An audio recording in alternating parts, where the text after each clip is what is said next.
श्रीमद्रामायणे वाल्मीकीये आदिकाव्ये उत्तरकाण्डे 31 सर्गः। रावणस्य नर्मदाप्रवेशः।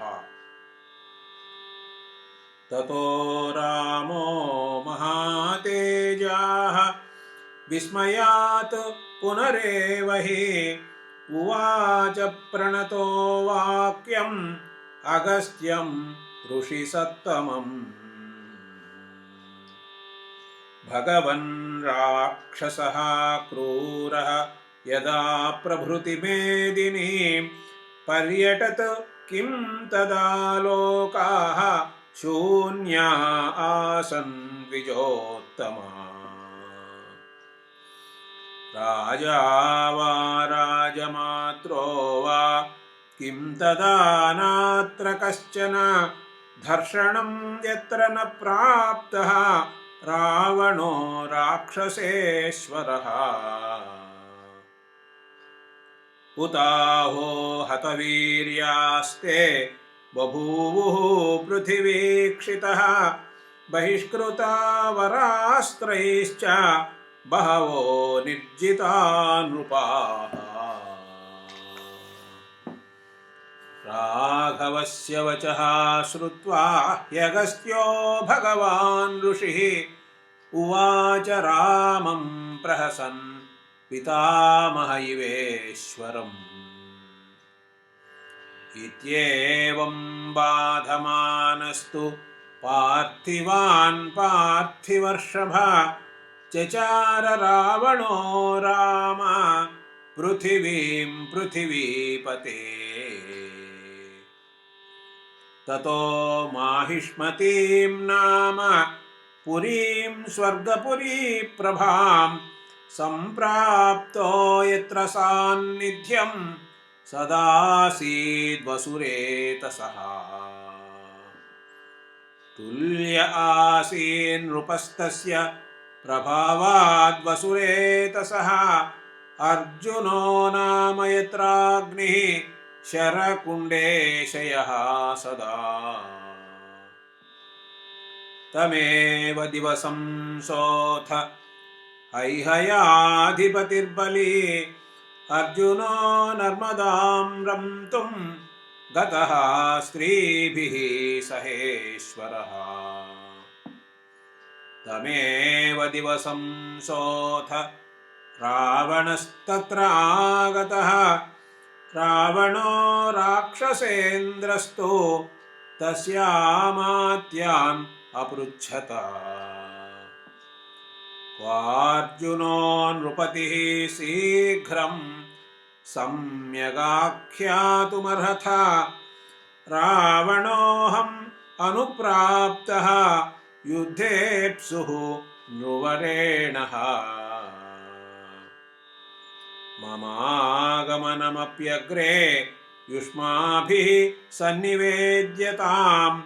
इत्येवं रावणोक्तास्ते अमात्याः सुविपश्चितः अब्रुवन् राक्षसपतिम् असान्निध्यं महीपतेः।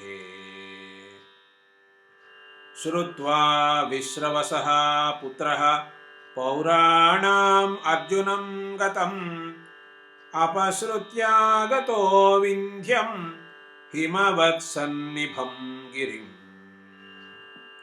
स तम् अभ्रमिवाविष्टम् उद्भ्रान्तमिव मेदिनीम् अपश्यद्रावणो विन्ध्यम् आलिखन्तमिवाम्बरम्। सहस्रशिखरोपेतं सिंहाध्युषितकन्दरं प्रपातपतितैस्तोयैः साट्टहासमिवाम्बुधिम्।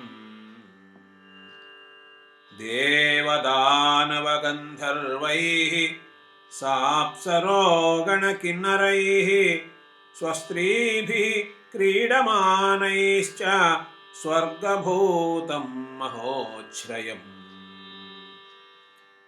नदीभिः स्यन्दमानाभिः स्फाटिकप्रतिमं जलम् पणाभिश्चलजिह्वाभिः अनन्तमिव विष्ठितम् उत्क्रामन्तं दरीवन्तं हिमवत्सन्निभं गिरिं पश्यमानस्ततो विन्ध्यं रावणो नर्मदां ययौ चलोपलजलां पुण्यां पश्चिमोदधिगामिनीं महिषैः सृमरैः सिंहैः शार्दूलर्क्षगजोत्तमैः उष्णाभितप्तैस्तृषितैः संक्षोभितजलाशयाम् चक्रवाकैः सकारण्डैः सहंसजलकुकुटैः सारसैश्च सदा मतैः सुकूजद्भिः समावृताम् फुल्लद्रुमकृतोत्तंसां चक्रवाकयुगस्तनीं विस्तीर्णपुलिनश्रोणीं हंसावळिसुमेखलाम् पुष्परेण्वनुलिप्ताङ्गीं जलफेनामलां शुकां जलावगाहसंस्पर्शां फुल्लोत्पलशुभेक्षणाम् पुष्पकादवरुह्यासु नर्मदां सरितां वराम् इष्टामिव वरां नारीम् अवगाह्य दशाननः स तस्याः पुलिने रम्ये नानामुनिनिषेविते उपोपविष्टैः सचिवैः सार्धं राक्षसपुङ्गवः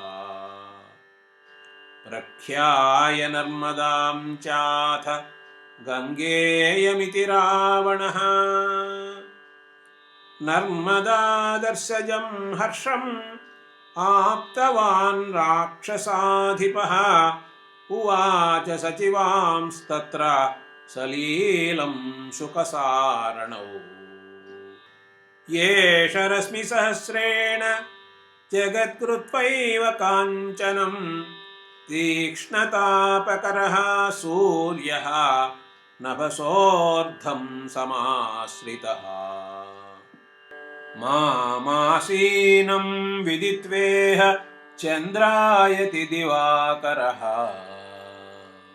नर्मदा जलशीतश्च सुगन्धिः श्रमनाशनः मद्भयादनिलोप्यत्र वात्येष सुसमाहितः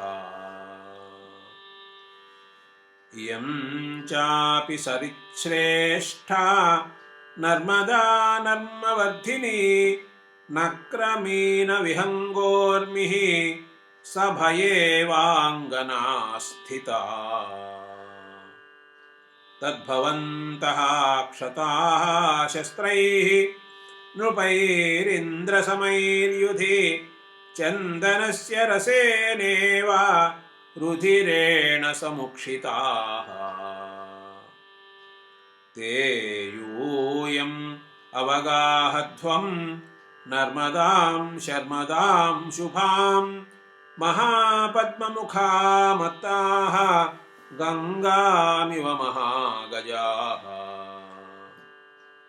अस्यां स्नात्वा महानद्यां पाप्मानं विप्रमोक्ष्यथा अहमप्यद्य पुलिने शरदिन्दुसमप्रभे पुष्पोपहारं शनकैः करिष्यामि कपर्दिनः रावणेनैव मुक्तास्तु प्रहस्तशुकसारणाः समहोदरधूम्राक्षाः नर्मदां विजगाहिरे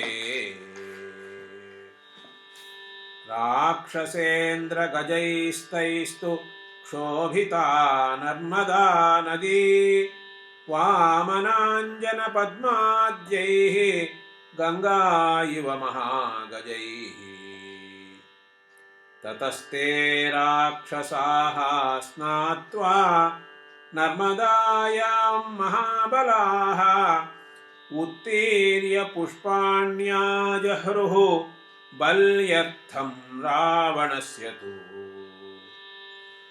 नर्मदापुलिने हृद्ये शुभ्राभ्रसदृशप्रभे राक्षसैस्तु मुहूर्तेन कृतः पुष्पमयो गिरिः। पुष्पेषूपहृतेष्वेवं रावणो राक्षसेश्वरः अवतीर्णो नदीं स्नातुं गङ्गामिव महागजः। तत्र स्नात्वा च विधिवत् जप्त्वा जिप्यम् अनुत्तमं नर्मदासलिलात् तस्मात् उत्ततारस रावणः। तत्र क्लिन्नाम्बरं त्यक्त्वा शुक्लवस्त्रसमावृतं रावणं प्राञ्जलिं यान्तम् अन्वयुः सर्वराक्षसाः।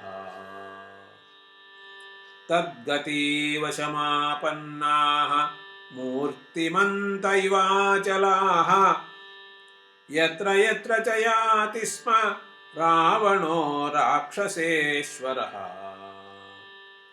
जाम्बूनदमयं लिङ्गं तत्र तत्र स्मनीयते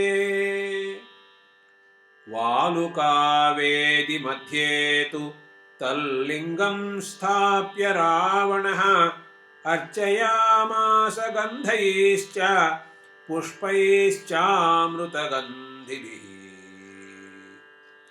ततः सताम् आर्तिहरं परं वरं वरप्रदं चन्द्रमयूखभूषणं समर्चयित्वा स निशाचरो जगौ प्रसार्य हस्तान् प्रणनर्त चाग्रतः।